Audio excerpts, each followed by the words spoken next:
Splicing a 3-strand rope onto a metal ring using the crown method. I emphasize the word crown because there are a couple of ways of actually attaching splicing a rope to a ring, and today's little venture is we're going to use the crown method to start with and then do a back splice as you would with a normal back splice on a rope. So anyway, without further ado, let's get on and let's get knotting and put our rope onto a ring. Right, so as you can see, I've got my ring that I want to splice onto my rope, and I've prepared my rope a little bit here, whereas just down here I have put a constrictor knot around it, and then at the top end I've just unravelled the 3 leads here, or the 3 strands, and I've put some masking tape around those just to prevent those from unravelling into their smaller threads. Now the thing is, when you're actually, once again, the rules of splicing apply. If you're using natural cordage, you want enough rope unravelled in order to have a minimum of 3 tucks along the length of your rope. If you're using synthetic rope, you want a minimum of 5 tucks, simply for the fact is that usually synthetic rope is a little bit slippier. So the first thing that I'm going to do now is just unravel my 3 strands. So just take each strand in turn, unravel them until we get down to our constrictor knot at the bottom here. And if you don't know how to tie the constrictor knot, check this description down below and there is a link into the constrictor knot, and you will use that knot a lot if you're into knotting. Right, so the next thing that we do is we separate our 3 strands.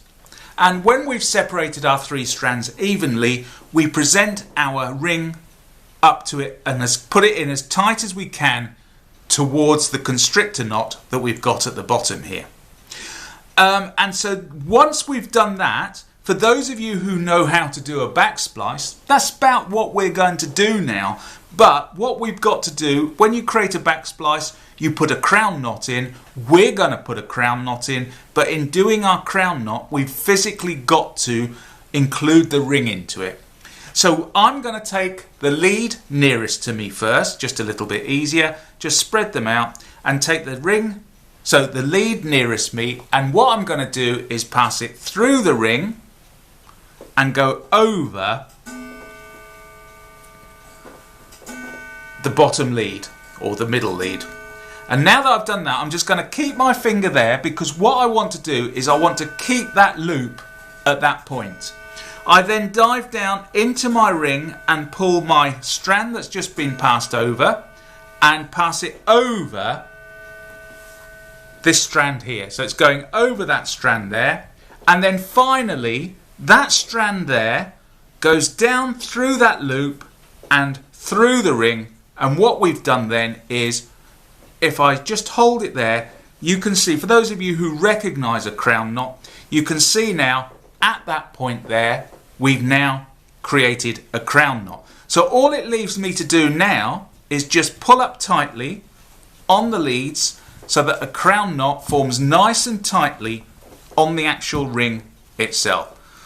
So pull it up nice and tight, and what we end up with then is, let's just pull that up a bit tighter. So what we end up with now is, you can see we've got a crown knot tied here, and the 2 leads that were at the front have now passed through to the back.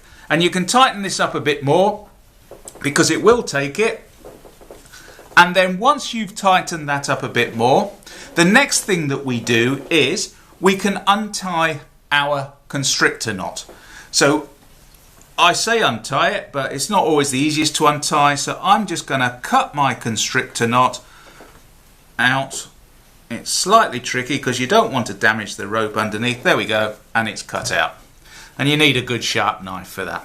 And don't forget, if you don't know how to use the constrictor knot or tie one, there is a link in the description below. I can now pull up really tight on this, and then we've now got our crown tied here nice and tightly. Right, so now the next thing we're going to do, at the beginning I mentioned the tucks, so the next thing we're going to do is the following. You can see here now that I'm just taking the nearest strand to me. It doesn't matter which one, but this strand is coming out here over that one. And what we now need to do to create our first tuck is we want to bring this lead over that one, underneath this one here, just under it. So I'm going to go open that up, take that lead and pass it through there like that, and then just pull it up. You don't need to over tighten it just at the moment. So pull it through, and so you can now see we've passed over one and gone under that one. I now turn my work over, and then I take the next one that I can see, and the next strand that I can see here is this one here.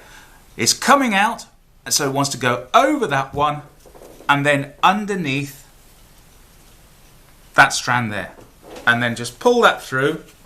Pull it through, not too tight to start with, because we're going to work our way around. And now you can finally see that this strand here, let's see, just pull that one out of the way slightly. This strand here is now, let's see, it's coming out there, so it wants to go over that one, and then it wants to come out underneath. It's slightly tucked away, that one, underneath that one there, and just gently squeeze it through.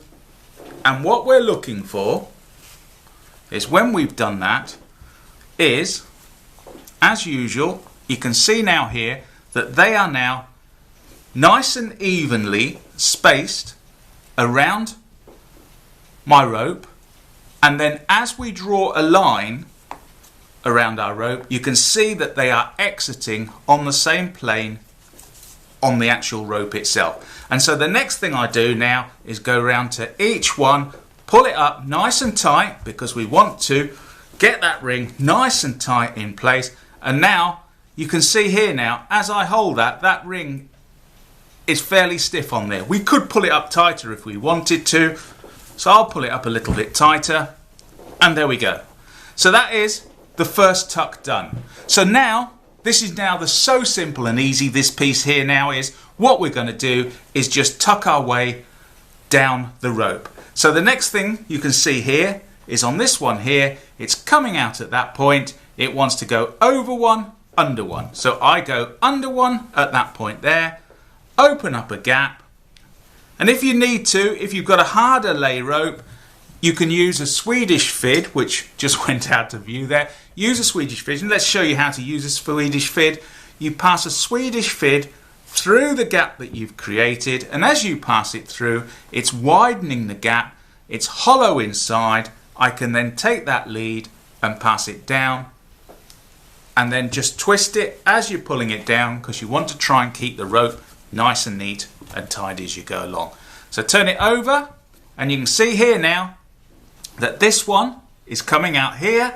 So we want to go over that one, under that one.